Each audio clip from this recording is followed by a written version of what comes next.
asalaamaaleykum sama gars yi suñu vidéo tey nag da leen bëgg a wan naka ngay réinitialiser sa téléphone maanaam naka ngay raxas sa téléphone wala naka ngay installer sa téléphone bu fekkee dafa nekk téléphone bu bees bu fekkee maanaam da ngaa yor sa benn téléphone nga sentir ne téléphone dafa commencé diis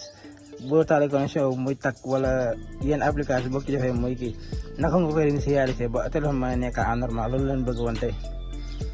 avant loolu abonné aimé partagé sama gars yi topp leen ñu dem. waaw pour loolu da nga li nga njëkk a def mooy da ngay dem ci sa paramètre boo demee ci biir paramètre bi nga wàcc ba xool nga wàcc ci suuf nga xool fi mu bind kii nii nga xool fi mu bind compte et sauvegarde léegi foofu boo fa duggee di nga fekk sa compte Google léegi nga dugg fi mu bind session des comptes boo duggee session des comptes da nga fekk fii sa compte Google bi nga xam ne moom nga tëjoon sa Play Store bi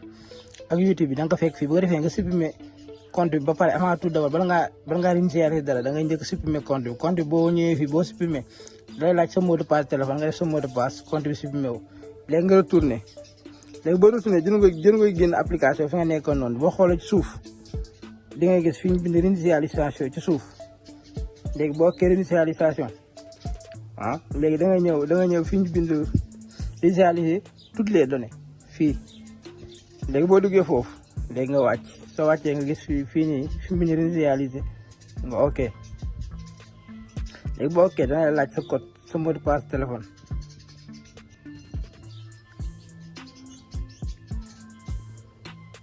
léegi boo defee sa code téléphone léegi après nga def supprimer tout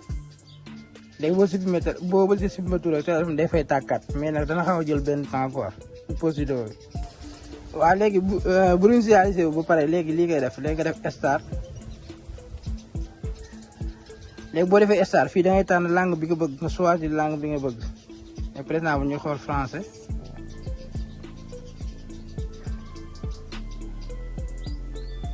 léegi su ma xoolee France léegi nga def suivant léegi boo defee suivant léegi da ngay accepter yëpp ba accepté nga def suivant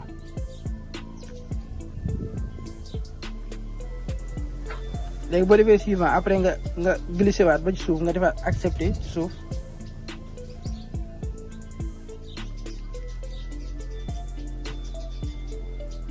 léegi ba accepté dafa lay laaj nga sa wifi léegi nga def ignoré mu lu ma indi rek defal ignoré ndax sinon rek configuration bi day xaw a yàgg nga def ignoré léegi nga ñëwaat fii nga def suivant